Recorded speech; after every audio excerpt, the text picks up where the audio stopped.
think it was 5 o'clock hour. We talked to Josh Pastner, UNLV's head coach, very enthusiastic, excited about what is essentially a 21 game home game slate in Vegas, including the Players era. Buy tickets, buy tickets, buy tickets. That was his message. But we did get into the whole, hey, what's the roster going to look like, which is crazy on August 18th. They have their team meeting coming up on Sunday. And Pastner said, because of all these court cases and all this 5-5 stuff, that, yeah, we're still looking. He said Alan Breed, who they thought was in the fold, has challenged the NCAA on his eligibility, said it's not looking good.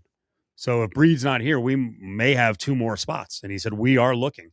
And then I brought up Jaden Henley, former UNLVer under Kruger, went back to Grand Canyon. Grand Canyon is the favorite now to win the conference. And he fired back's not the right thing, but he said, if Jaden Henley's allowed to play, he's like, right now, we don't know what's happening. Sorry to interrupt. Henley is officially back. He went back to Grand Canyon? He's going to Grand Canyon. It was announced yesterday that he's back. Missed that. All right. And I saw some of the people who cover Grand Canyon said the teammates very much welcomed that with open arms. So apparently UNLV has added AJ Storr. Nice. He's got quite the history. He's been a big scorer in 2 stops. He's been in 4 stops before this. They're all high-profile places. He did prep a year at Bishop Gorman. He bounced around even during his prep years. So this will be 5 schools in 5 years, and last year he averaged 15.5 points a game, 6'5" wing. He was at Ole Miss. I think this one's really interesting because I wonder how teammates react. They have a lot of guards. Yeah, they do. And I still think they need another big, and they need at least someone who's 6'6" or bigger, and if they're 6'6" or 6'7", they got to be burly, a thickie. They have a lot of guys who can handle the ball on the outside. They have a lot of outside players. Keep in mind, their best player, arguably, if it's not Sebastian Mack or maybe AJ Storr, their best player is Tyron Jones, who's also a face-the-basket big man, who a lot of times this is not ripping on him because it actually works. The play is, here, Tyron, take the ball at 17. Go take your big on the run and see if you can keep up. And a lot of people couldn't keep up. This is a very interesting move from a roster building standpoint. They have a lot of guards, and I wonder if everyone is open to this. I don't know if you're familiar with this. It's an old viral meme, but it's a video of a pizza getting cut, right? And the guy's like, okay, cool. And it gets cut into quarters and then into eighths. And then like at some point it's like into like 30 seconds. And you're like, it's enough slices, right? It's the same thing here. It's like, all right, it's enough guards. Like we've got a ton here. What else is going to happen with this roster? How many guys are you going to add here? Because you saw last year, you did get to a point from a guard standpoint where, right, Dre Gibbs-Lawhorn had a lot on his plate and you needed some other help. They had no guards. Right. So, I almost feel like these are the battle scars where Josh Pastner's like more and more and more and more and more. I need guards. But I'm with you. I mean, AJ Storr is going to be playing. They're going to have several 6'5" guys who at times are going to be playing in a small lineup, and they'll be playing the 4. It doesn't mean they're going to be, a rebounder like a 4, but they're going to go small and try to run people out of the freaking gym. So from that standpoint, and Storr can score. But Pastner's got to keep everyone happy, which will be really interesting. Now, this is something I heard that I thought that hit me today with the addition of AJ Storr.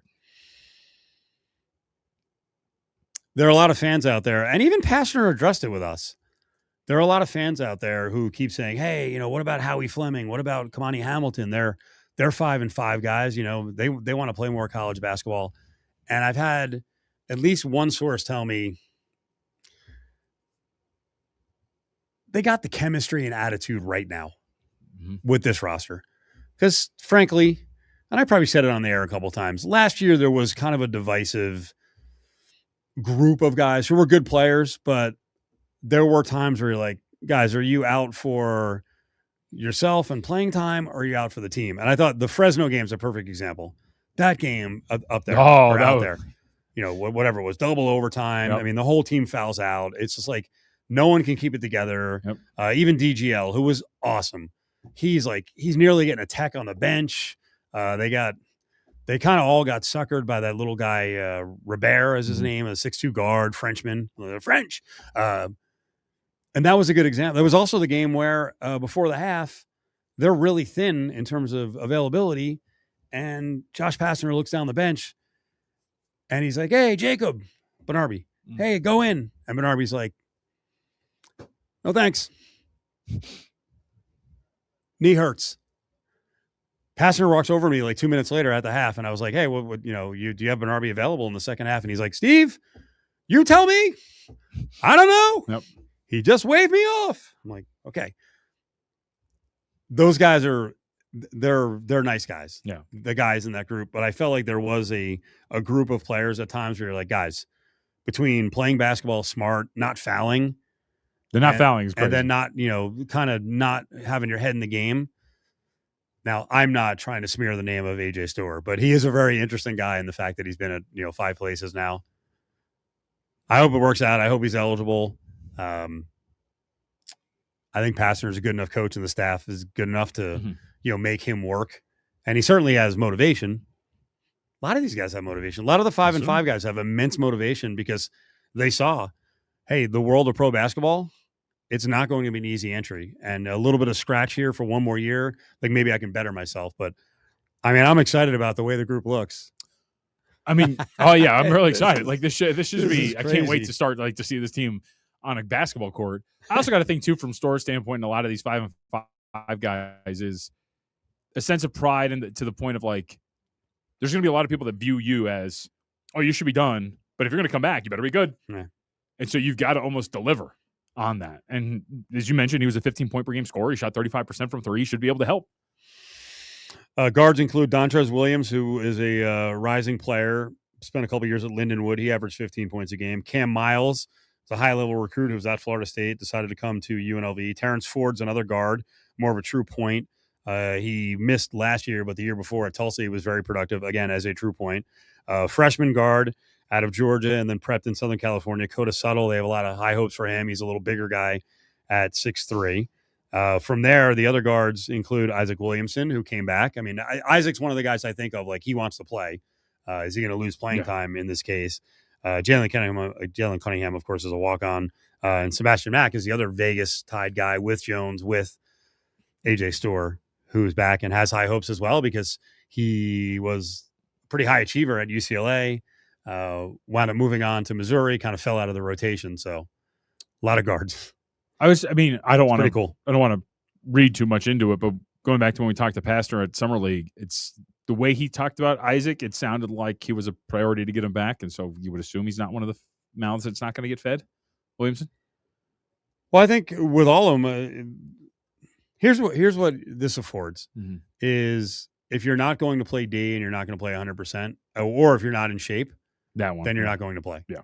So Isaac needed to get in better shape, and when he busted his hump defensively, he can be a real troublemaker, but he's got to do it consistently and can't get beat, gambling, can't get beat on pump and go. Got to get that VO2 up. Yep. I know you love the VO2. He also talked about injuries yesterday, which our vast digital crew has to put out a video on that. Tyron Jones is probably not available until second week of October. I don't want to pinpoint. He mentioned October availability, like they're just going to be getting healthy at the beginning of October. So that Utah exhibition game on October 7th will be pretty interesting because Tyler Harris got hurt with his knee, and now I'm blanking on there was a third guy who was kind of key. I'll find it, but maybe that's part of his deal too. He had so many guys hurt last year. He's like, you know what? There's never enough numbers. Yeah, and they were shorthanded at least one player. I know he felt like he needed one more player on the roster, so. I get the feeling they're going to go out and get someone to play the 4-5. And I'm not saying it's going to be like, a 15-point per game scorer like AJ Stewart, but they're going to go get somebody. And then we'll see what happens with the NCAA. Well, like the way you said it, I would assume it's also like a bigger, thicker guy to give you some girth down low, whether it's rim protection, rebounding, whatever it is, because they seem to be they're a small and slender team at this point right now. Yeah, the two bigs they got are space eaters. Mm-hmm. But I don't know that either one is really like a 25-minute-a-night guy. Mm-hmm. So there's going to be a lot of lineups with Tyron Jones playing technically the 5, and then the team going like 1,000 miles an hour and attacking the glass and trying to run, which, hey, you want the run of Rebels? That's what he's building. Yeah. And they, for the most part, when they didn't have the mental blips, they had some inconsistency. They were a pretty decent defensive team as the season went along. It's good times. UNLV football. So day 18 of practice in the books. We have Gardner ready to go.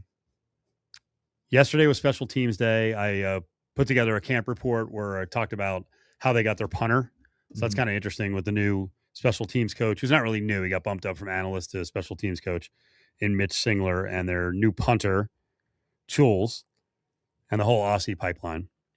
So a couple days ago, Devin Gardner, the former Michigan quarterback, was out there. He's calling the game with Tim Brando on Fox. And one of the things that he was really impressed with at practice was that Dan Mullen, a guy who, you would view as a quick fix guy, John, is actually building with a lot of young players. Freshman talent that you guys have, it has been really cool to see, because in year two, you would think it's still, you go the mercenary route and you get guys that have played a lot of football and can contribute, and they have continued to do that. But the young talent for the future of UNLV, I think, is really good. So let's build on what you were just talking about with the way UNLV is building the program, because they've had a lot of success winning 30 games for 3 years, but they turned over the roster a lot with, of course, transfer portal. Yeah. What do you think about a group of 6 building with a lot of freshmen and big classes? Like, they've got 28 commits this year.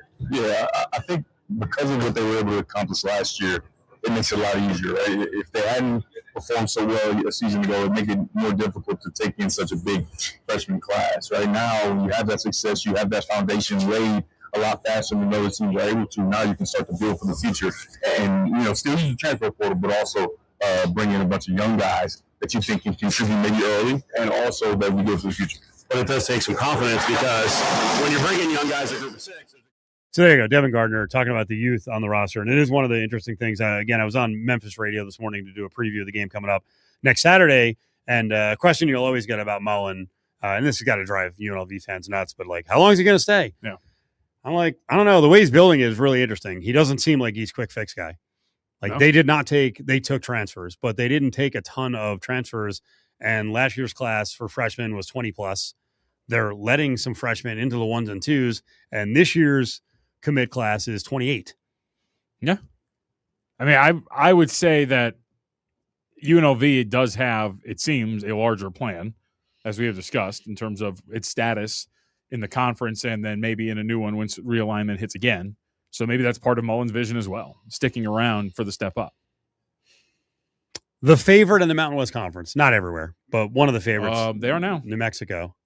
Oh, I talk about UNLV. UNLV is now the favorite. Did it move today because of more bad news on Jack Lane? How bad was it? He was the returning quarterback, pretty successful last year, came from Idaho with Jason Eck. Mm-hmm.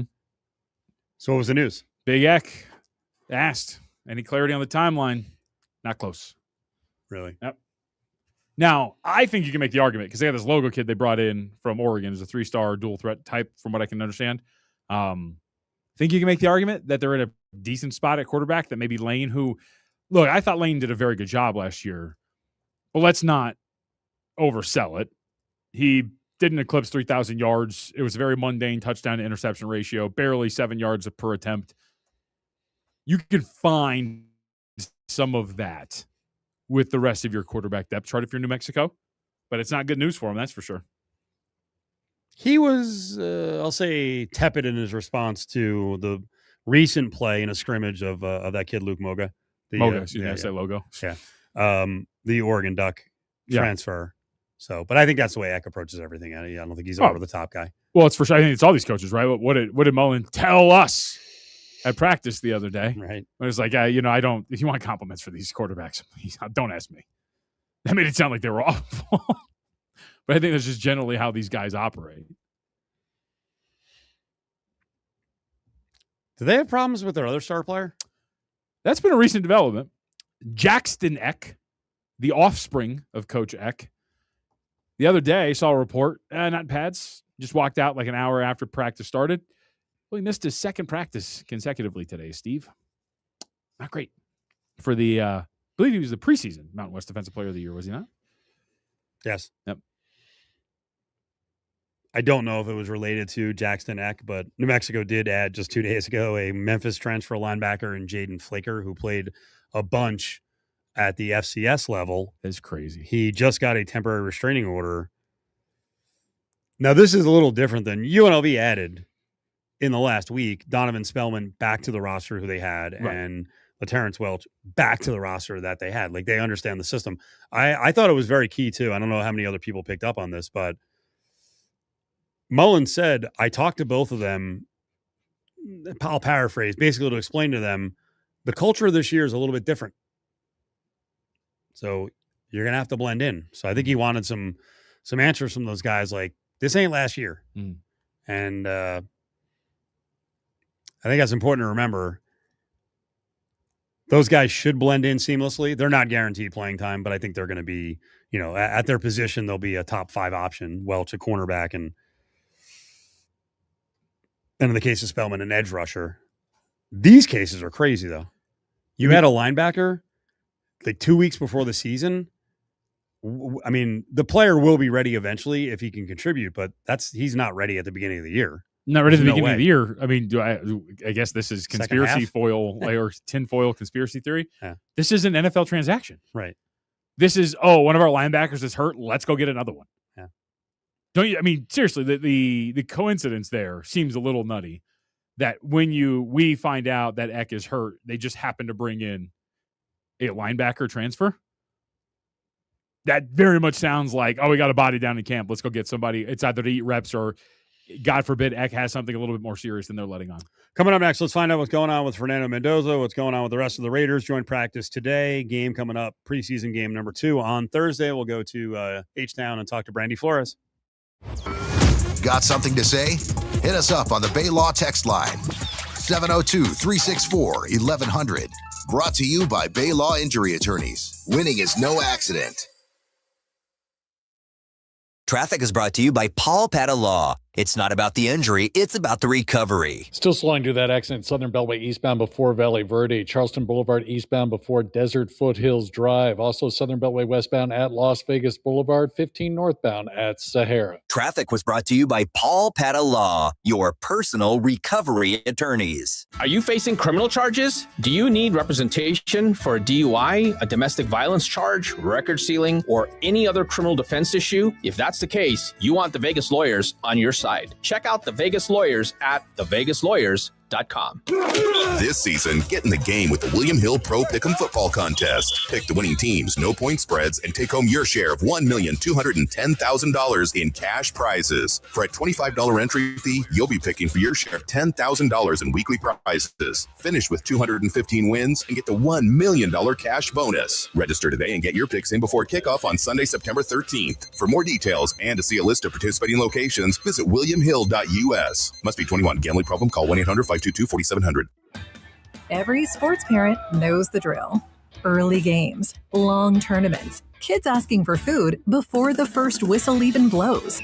Portive Subs makes game day easy with fresh sandwich trays, boxed lunches, and giant party subs everyone will love. Spend less time worrying about lunch and more time cheering from the sidelines. Order ahead at portivesubs.com. Slice fresh sandwiches, Portive Subs. Raider Nation, JT the Brick for Finley Volvo Cars of Las Vegas. Right off the 215 on Rainbow. You can't miss it. And if you're looking for a great lease, how about this? 2.99 APR financing for up to 72 months on all 2026 Volvo models for qualified buyers.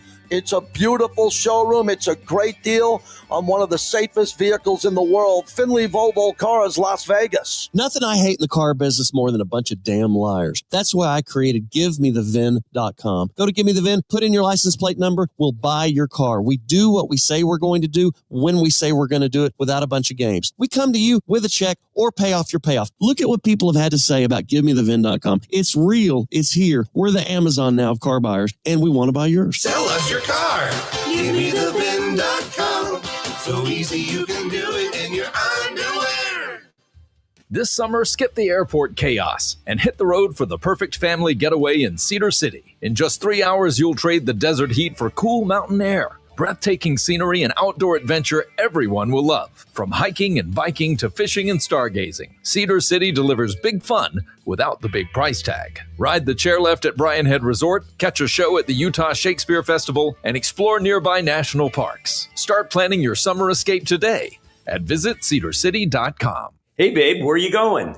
Fantastic indoor swap meet. The swap meet? I love Fantastic. Can I come along? Sure, if you bring your wallet. What are we shopping for? Everything. They've got everything, and it's a lot more fun than shopping online. Okay, let's spend the afternoon. It's just over on Decatur and Okie.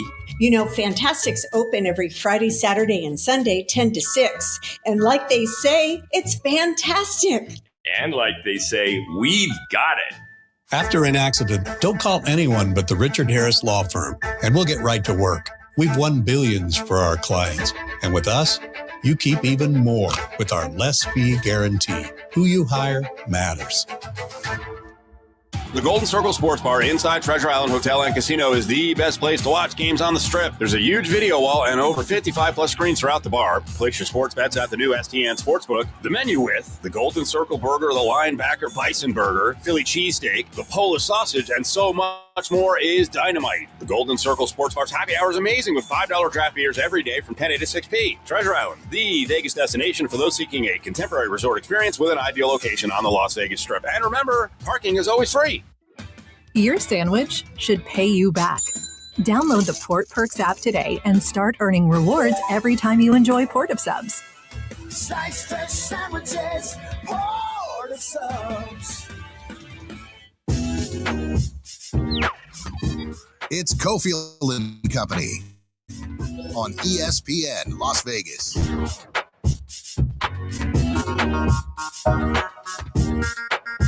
We'll go down to Houston here in just a second. Join practice. Just give me the thumbs up when Q's all ready to go. Q Meyer's on the road. JVT's here. John Von Tobel. It's Cofield. 5 o'clock hour. This part of the show is brought to you by our friends at Battleborn Injury Lawyers. 766-1400 is a call from anywhere in the state of Nevada. Number for the fine folks at Battleborn. Justin Watkins, Matt Hoffman. Have you seen the new billboards? I don't know if they're new. I mean, I see their billboards all the time. Look around. They took new photos. I see very serious-looking Justin around the town. So our vast graphics crew made a graphic earlier, and it was Justin Watkins smiling on the graphic. Mm-hmm. But the ones I've seen, the billboards, he is very serious. Yes. There's also something weird about billboards. You ever do this? Because so many attorneys have the billboards. You ever just stare at a billboard as you're driving and then create the image in your mind that the eyes are following you? No. I do that. You do not do and that. I felt like I was looking at Justin on the sign, and I'm like, man, he's piercing right now. I often actually I'd want to go to court with him. I often actually believe that billboards should be done away with because I believe them to be a distraction, because there are times where I will see a billboard and I'll try to read it, and then I'll swerve and be like, oh, wait, I probably shouldn't be reading that billboard. So Raiders are in practice today against the Texans. What's the outlook on the Texans for you? Really good team. Best defense in the NFL, without a question. Improved offensive line, which could potentially lead to an offense that is good enough to maybe even win the whole thing. C.J. Stroud? I think C.J. Stroud was bad down the stretch last year and in that playoff game, but I think a lot of it, if we're cutting up the pie, pretty good chunk belongs to that offensive line too. Mm-hmm. So if that can be better, I think Stroud can be better, and he doesn't have to be elite because they're so good defensively that can carry a lot of the water. Q Meyer's with us down in Houston. Q, what's going on, buddy? Man, how you guys doing? Appreciate y'all having me on. We're good. John was just giving his assessment of the Texans, a team with an unbelievable defense. The offense just has to be okay. Do you disagree with that? Does the offense have to be very good for them to be a playoff team? No, not at all. I actually thought they should have been in the Super Bowl last year, but C.J. Stroud, as I continue to say, wet the bed down the stretch, and that was unfortunate for Houston. That Super Bowl caliber defense that they had, I would hate to think when it's all said and done that they actually wasted that defense, right? So it's really going to be important for Houston to take advantage of what they have, who they have, and I like to call them the bloodthirsty Pirates on that defensive line who get after everybody. I mean, they're coming at all different angles, and they can easily win it all, but they have to have their offense just not get in the way. C.J. Stroud's got to really play better than he did down the stretch last year. So what if we'll call it the test, what have the Raiders done in this test against this Raiders defense, especially on the offensive line, because they got some guard battles, right? How did everything shake out with the pass pro today? Yeah, I mean, it was shaky. Like I said, man, they came from all directions, right? I think that it was a real eye-opening experience for the Raiders to understand where they were in this rebuild as opposed to a playoff team that has Super Bowl aspirations. The Texans, man, there's going to be guys along that Raiders offensive line that are going to, see Texans in their sleep. They're going to see, Will Anderson. They're going to see Danielle Hunter. They're going to see, look, Sheldon Rankins. I didn't even realize he was still in the league. It's 11 years long. He's still in the league. He made a play from that defensive line. Like, they just came from everywhere. Jadeveon Clowney was an extra pickup. They have so many dudes. DeMeco Ryans has set this defense up in such a great way that they could just come in waves. And, the Raiders are experiencing that, and they got their first taste test of it. And no JPJ. He was in street clothes there, so Caleb Rogers got all of the reps at the right guard position, which is great for him, but bad for JPJ. And, we'll see where it goes from there. But I think that this Raiders offensive line, even Colton Miller, who's a wily veteran, he, got the experience and felt the wrath of the Texans defensive line. So they understand where they want to go, and that it's going to take us a while to get there. No quarterback likes to deal with pressure, but they will have to deal with it. How did Kirk Cousins and Fernando Mendoza deal with the pressure when it was in front of them? They dealt with it the best way they could, right? There was times where they did okay. They were able to get the ball out. There was a lot of short stuff, right? Trying to get out the ball out of their hands as quickly as possible. Cousins got picked off. It was a pick six to end the practice today. Lassiter, he got him, and, he's one of the best in the business. And, Kirk Cousins gave the old college try, trying to get him, try to chase him all the way down the field and not allow him to get to the end zone. But Kirk Cousins or Kamari Lassiter, who you think won that race? So, it was just it was not even close. Fernando Mendoza threw a pick six to Jalen Petrie, another one of the best in the business when it comes to the secondary for the Texans. So, and he even talked about it afterwards when he met with us. Like, I tried to fit a puzzle piece into that puzzle that doesn't fit there. And I thought the safety was a little bit deeper. He wasn't, made a great play on the ball. That's a learning experience for me. So they had moments where they were good. There was a nice pass from Mendoza to Brock Bowers that gets you that, oh man, yeah, that's what he can do type feel. But as Clint Kubiak said after practice, it's great to have a play here, a play there, a play here, a play there, but you want to have enough plays where you don't remember that one play that stands out. You want to be able to stack them, and the Raiders weren't able to do that today. Q Myers with us again, Raider Nation Radio, and our boss that we love very much here on Cofield and Company. Love him very much. Probably the best boss I've ever had in my entire life. This is real access. This is real access journalism that I was talking about earlier. Jeez. All right. It's funny at that point. Maybe this was asked, maybe it wasn't. But I do wonder, Q, when you're watching the offense take on the defense, is there a point I wonder with these coaches where they go all right, maybe let's stop dialing up the pressure so we can run some stuff and see what our guys can do here. You know what? I think Kubiak actually really appreciated it. He took that film and said, okay, we're gonna go back, study it, learn from it. The run game, as he mentioned, wasn't good enough. They weren't able to get anything going. I think that he really understood that this is going to be a great test, because if we can have success against them, we could probably have success against anybody. And the fun fact, and it was funny to talk about it at practice today, the Raiders last year, as bad as they were, and you know how bad they were, the Texans won 13 games. The closest game that they had was last year against the Raiders when they only lost by 2 points, and Genty had his second best game of his rookie year. It was pretty incredible, and it almost felt like that Texans defense remembered how close the Raiders played them a year ago. And was like, hold on, let's turn up the heat a little bit on them, because they were playing really well, and their offense, I don't want to take anything away from them. They had some pretty big holes to run through as well. So the offensive line for the Texans was working pretty well against that Raiders defensive line too. If you go to _Brandy Flores, she's covering the event along with the trip to Houston along with Q Myers. She is our LVSN reporter. She said there were a few kerfuffles between the Raiders' first-team defense and the Texans' first-team offense. Nothing major. No, it wasn't, and that was one of the goals of Clint Kubiak. He kept saying that he didn't want them to go out there. He mentioned a melee and any kind of, recklessness like that, because you don't get any work done. And I've been monitoring, seeing a bunch of different reports from the Cowboys and Saints, and apparently that's all they're doing is fighting. So they had a really good, productive day. Darian Porter mixed it up a little bit on special teams. Max Crosby, of course, mixed it up a little bit, but it was nothing that was out of control. It was actually kind of funny when Quay Walker intercepted C.J. Stroud. He spiked it in front of the Texans fans that were out there, and they gave him the business. So he basically let them know that they were number one in return. Yeah. So he had some fun with that, and so that was interesting part of it. But it was pretty controlled as far as the physicality and any kind of fighting that could have happened. I feel like you mentioned Quay Walker and Kwity Paye. I feel like their signings. And obviously, Nakobe Dean's a little different case, but their signings have been kind of glossed over as big improvements on this defense. Like, how much better can that front seven be?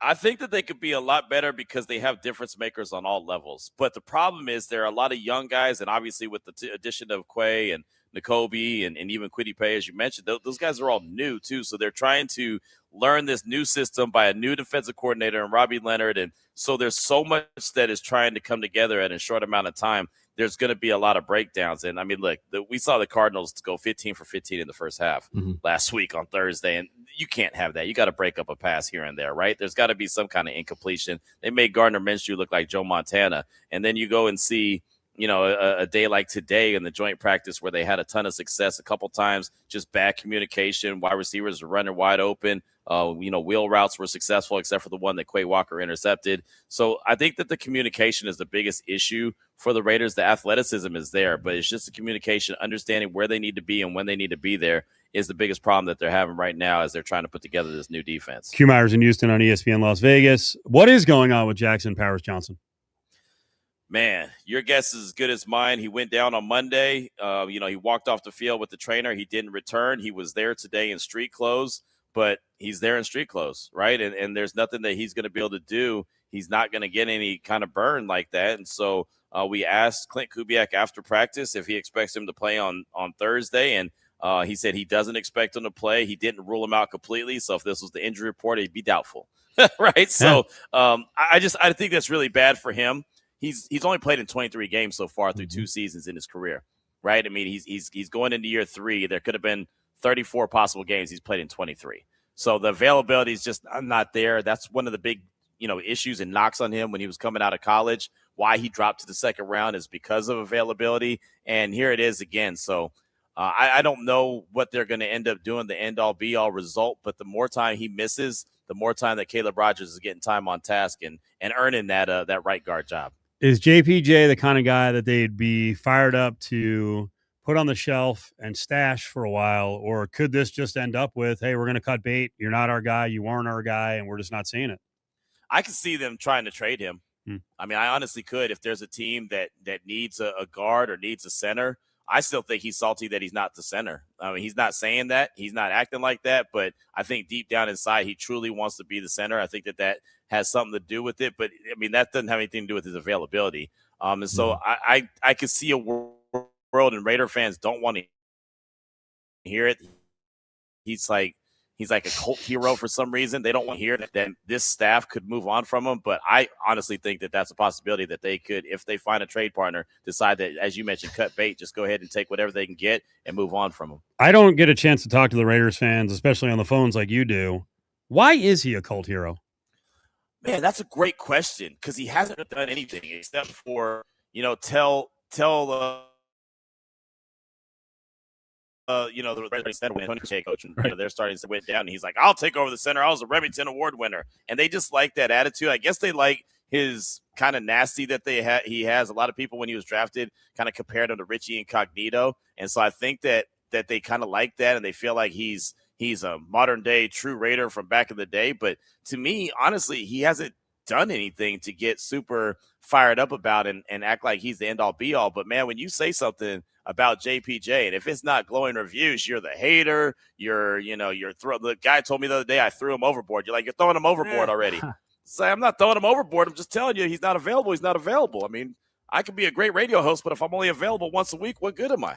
You do a great job on social media every time asking your audience, the question of the topic of the day. Maybe tomorrow should be, why do you like Jackson Powers Johnson so much? Call in and tell us about it. And I want to find out. That it's a great question, to be honest. Just brings tears to the eyes. I'm curious. Special teams is also a pretty big deal. What have we seen from these kickers? A lot of questions. Matt Gay, the Tokyo Toe. Matt Gay hasn't been really a good kicker in a couple years, but he's back with Jode Camillus, and so they're trying to get, as Matt Gay has said, trying to get him to, get the hit on the ball like he was doing when he was with the Rams and they won the Super Bowl. We'll see if he can get back there. The Tokyo Toe, I think he's destined for the international program. I just don't think he's got it. At first, it looked like it was going to be a competition between the two, but he seems like he's just kind of lost his confidence and he's trying to find it again. I don't think he's ready. So, look, I don't know. I'm surprised that Daniel Carlson wasn't brought back, to be honest with you. I know he had a down season for his standards, but I think a lot of that had to do with the process as opposed to just him. But obviously, I'm not the special teams guy, so maybe I'm wrong. But they might have to make a decision on the kicker. Their kicker for 2026 might not be in the building right now. And you think that's what it was? It was, hey, Carlson is not our guy, so we're going to bring in some of our guys or our guy, and he can move on. I guess, but he doesn't have a job right now. Yeah. You know, that to me, that surprises me because I do believe he's a good kicker. I think that the snap was bad last year. The protection was bad last year. The hold was good. AJ Cole does a good job there, but it just seemed like the whole process. And I guess Adam Hill, your guy, would be better at this than I would on it, but it just didn't seem like things were very good mechanically to help him out. I feel like that they let him down as much as he may have missed a kick here or there. Hey, Q, before we let you go, set the scene. I guess we should have done this at the beginning. Set the scene. Where was everything held today? Yeah, today was at the NRG Stadium, or I guess it's back to being Reliant Stadium again. It was outside. I'm at the Airbnb that's about 3 or 4 minutes away from the stadium, so it's pretty cool to just be as close as I am. And it was, man, I'll tell you, we're hot in Vegas, you know that. But the minute that I stepped outside, my face just turned wet.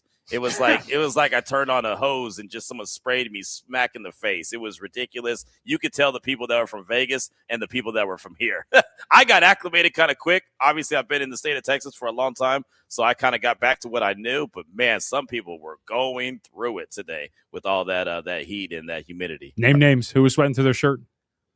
Kirk Morrison. He was, I mean, man, he was sweating like he was chasing down Ashton Genty, trying to get him to the ground. I mean, he would Levi Edwards is another guy, and he's from Alabama. I was like, man, this should be right up your your alley, man. You should be used to some weather like this. But he was going through it. Jason Horowitz was talking about it. Brandy was going through it. I was like, man, it was funny. John McClain, he took us out to lunch, and he said, man, this ain't even a bad day today. This is actually one of the better weather days. And so, yeah, like I said, you could tell the ones that were really going through it.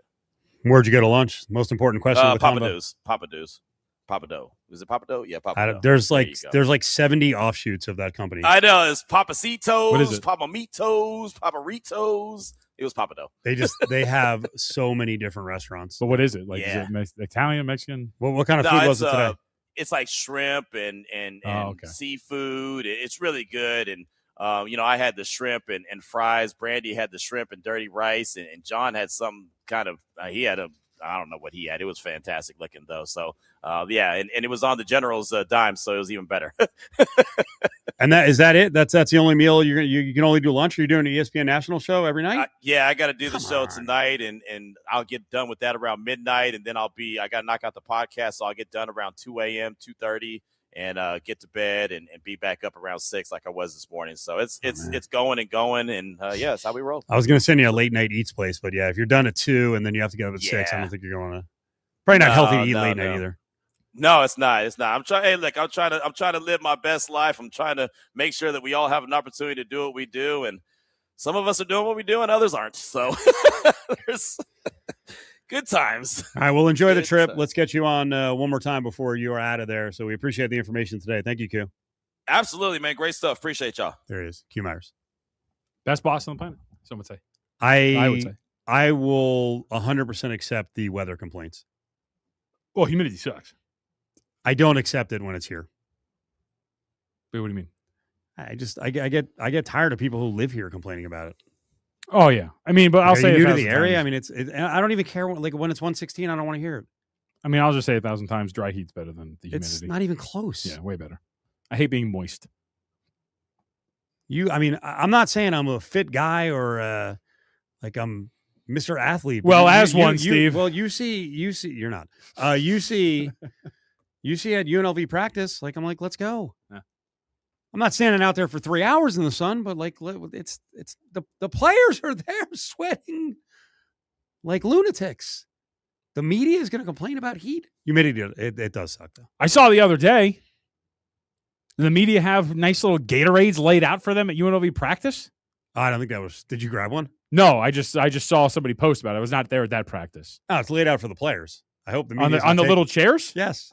That's not for us. Oh, I saw somebody portray them as like. Okay, that's a hydration media break. Hydration break. That'd be great if you just started chugging a couple of them. Yeah, dude, media members are so self-serving. I would not be surprised. I'm like, of course this is for me. Here comes Colin Fuller. He needs to get hydrated. Where's his Gatorade? Sorry, I drank it. Right. That'd be the word. I couldn't. The other day I was walking. So for the audience who doesn't know, the practice is there's a red area around the both fields. That's where we're supposed to walk around and whatnot. I fear of getting in the way of all of these things so much. The other day I was walking deep in the red area and there was a drill going on, and one of the offensive linemen just kind of head down was like walking straight for me. And I was like, oh dear God, like he's going to walk into me and they're going to be like, get this guy out of here.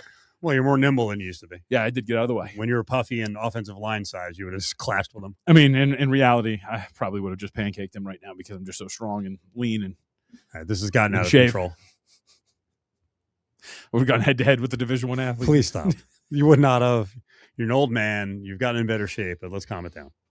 If you were injured in an accident, why would you call anyone but the Richard Harris Law Firm? We fight for the largest possible settlement in every case, recovering billions for our clients. Who you hire matters. Why would you call anyone else? The Richard Harris Law Firm. Download to see if you qualify. Not all customers will qualify. Transfer fees may apply. No Albert subscription required. Albert is not a bank. Albert loans are issued by FinWise Bank, member FDIC. Not an actual client. Terms apply. Hey, Albert, can you help us plan and budget for a bathroom renovation? I certainly can. Let me review your finances. Who are you talking to? Albert, my AI financial assistant that I can access right in the app. It automates all things finance, moves money, pays bills, creates personalized alerts, finds savings, and so much more. Your bathroom renovation financial plan is ready. I found cash you can put aside, and to cover the rest, Albert can get you up to $10,000 fast. Can you find contractors nearby within our budget? Here's a list of contractors. Would you like help requesting a $10,000 loan for your bathroom renovation? Yes! Download the Albert app and use promo code CLEAR to access Genius. Plus, get up to $10,000 for whatever you need. Just download the Albert app right now and use promo code CLEAR to get up to $10,000. That's promo code CLEAR. Today, we tip our wrench to Rock Auto customer Noah. My first car was a 2001 Dodge Neon with a blue wing, and it happened to match my high school sweetheart, who's now my wife, her black 2005. So my uncle has been in the industry for well over 25 years. He recommended Rock Auto immediately to buy my first set of brakes. I would recommend Rock Auto just because it's simple, it's easy to find the parts you're looking for, it's all at a good price. All the parts your car will ever need, Rock Auto.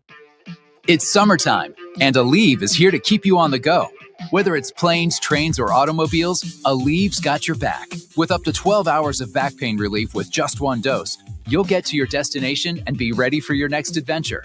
So pack your sunscreen, your shades, and your Aleve. No matter where your final stop, Aleve will keep you moving. From sun up to sundown, Aleve's got your back this summer. Feel Aleve. Use as directed for minor aches and pains. Patty Davidson here from BetMoneyHoney.com. Would you like to become an educated sports fan that also knows how to place a bet? How about a library of how games are played, how to make bets, and hot picks of the day? Join me at BetMoneyHoney.com. Raider Nation, if you're in the market for a new vehicle, I got you covered at Finley Volvo Cars, Las Vegas. They have the all-new 2026 Volvo XC40 all-wheel drive mile hybrid. Yes, I said a hybrid. MSRP on this vehicle is $43,995. The lease is only $399 a month. That'll be $4,799 cash due at signing. Finley Volvo, Las Vegas. Nick here with Stefano's Greek and Mediterranean Grill. Summerlin, it's official. Stefano's is now open on Lake Mead in Buffalo. Come enjoy our beautiful dining room designed for family meals, quick lunches, and everything in between. Or swing by for fast, easy takeout with all your favorites. Gyros, bowls, shawarmas, kebabs, and our famous baklava. Our salad dressings and marinades are made with no seed oils. And our must-try fries are cooked in 100% avocado oil. The new Stefano's in Summerlin is now open. Come taste what everyone's talking about. Stefano's, real food, real fast, real healthy. We're chatting with our guest, always safety first, 811 Megaphone Man. Call 811 before you dig. You never stray from your mission of letting homeowners, landscapers, and excavators know you should always call 811 before you dig. Call 811. Call for both small and big jobs. And 2 working days in advance? 811. Any parting words? And I'm guessing they will be. Call 811 before you dig. Brought to you by Southwest Gas. 811. You wouldn't put your life savings into a slot machine, so why keep it at a big bank where every month can feel like a gamble? At One Nevada Credit Union, we aren't playing games with your money. You get stability, local service, and better rates. Stop pulling the lever and hoping for the best. Switch to One Nevada Credit Union. Don't gamble with big banks. One focus. Federally insured by NCUA. It's not about the injury. It's about the recovery. Hi, this is Paul Pata from Paul Pata Law. You know, life can change as you know it in an instant. If you've been injured due to someone else's negligence, don't go it alone. Our team of legal experts will stand by your side every step of the way, helping you get back on the road to recovery. That means physically, emotionally, and financially. At Paul Pata Law, we're your personal recovery attorneys. Check us out at paulpatalaw.com. Cofield and Company presents Grab Bag on ESPN Las Vegas. Stick your hand in there, Dave. All right, rolling on here. Grab Bag. There's a lot of good stuff from Q Myers on the Raiders. He is a realist. And I know I've hit this a couple of times during the show today about access journalism and having to kiss the patooties, or people feeling that they have to kiss the arse of the teams they cover. Q does not. That was a real dose of reality about how the O-line played and also how the back end of the defense played. I mean, this is, I think, what you wanted to see. Not that you wanted to see them struggle. You wanted to see them actually get tested. Yep. Because when you're playing against yourself, if you're not good, you don't really learn that much. You don't. And it's funny. I thought back to, because I don't know how this came up the other day. I was asked about this, but remember the summer of Jack Jones, when Jack Jones was like the greatest corner since sliced bread, and that defense was sick and everything was awesome. Yep. And then you realize, oh wait, no, they were just practicing against Aiden O'Connell and Gardner Minshew all summer. And then they hit the field and you were like, holy smokes, this is terrible. I understand people are excited to have Fernando Mendoza on the Raiders. And when someone is taken number one, the expectation is they're going to play sooner than later. And I'm going to keep beating this drum. If you paid attention to what the coaching staff said before the draft and after the draft, and what Mike Sullivan said, the quarterback coach, there's a plan in place. They don't believe that Mendoza will be ready. And I think more importantly, as our buddy RJ Clifford has said, one of our Raiders voices from the Autumn Windbags, he does not want Mendoza out there until the O-line is sorted out. We found out again today, the O-line is anything but sorted out. Yep. So then the amazing thing is, John, and I understand all radio shows are going to cover topics that are play the hits and in there show won't change. Mendoza's not killing it. They have a plan. He's not playing. And he probably shouldn't play till week 8, 9, and 10. And the O-line better be together then. Otherwise, he's going to get slaughtered for half a season. He's the second choice to win Offensive Rookie of the Year. To me, that's insane. I'm with you. I mean, just again, he's not going to play. They don't want him to play. And to your point, I'd actually hold on, John. Just put him out there. The only way you get better is to play. That's not always the case. Well, I think the point about the offensive line is the strongest one. Yep. We have seen many quarterbacks in the past lose their confidence completely as top picks because they played behind offensive lines that just let them get slaughtered. And you don't want that for Fernando Mendoza at all. I'm sorry, John. They're in a city right now, Houston, which one of the, I don't even know what the right word is. I guess one of the tragedies of the organization would be David Carr. Mm-hmm. Like, I don't know if David Carr would have turned out to be as good as his brother Derek, because Derek was better. But David Carr got mauled. Like 50-plus sacks his first 2 years. And I don't think he ever recovered from it. You don't want to send Mendoza out there to get crushed. And here's the other thing. As we watch him more against NFL-level athletes, he doesn't have escapability that many quarterbacks in the NFL have. And if people are listening to this like, oh, these guys are killing Mendoza. You drafted a pocket quarterback. He needs a strong offensive line. Mm-hmm. The line's not there yet. Kirk Cousins was brought in for a reason. 1, faced a tough schedule. 2, unfortunately, probably take a beating, but he's a veteran, so hopefully he's going to get the ball out quickly and won't take a beating. But you don't want that to be Mendoza for the first 8, 9 games if the line's not good, especially against the schedule. You saw in the preseason game, Cousins' average up the target was under 6 yards. He was just dinking and dunking and getting the ball out. And that's what you want from him. This is going to be an amazing follow. It's going to be infuriating. Mm-hmm. Because especially when they get off to a not so hot start, it's going to be pull the plug. And then Max Crosby gets traded. Well, Believe me, I was thinking of that as we were hearing about the defense struggling. I wonder what Max is thinking. If the defense isn't going to be good either, if they don't improve a lot, or the back end's not very good, we know what happens to him. He can get really frustrated, and then we start to hear about it publicly. That'll do it. Check socials for all the post-show action. We'll see you.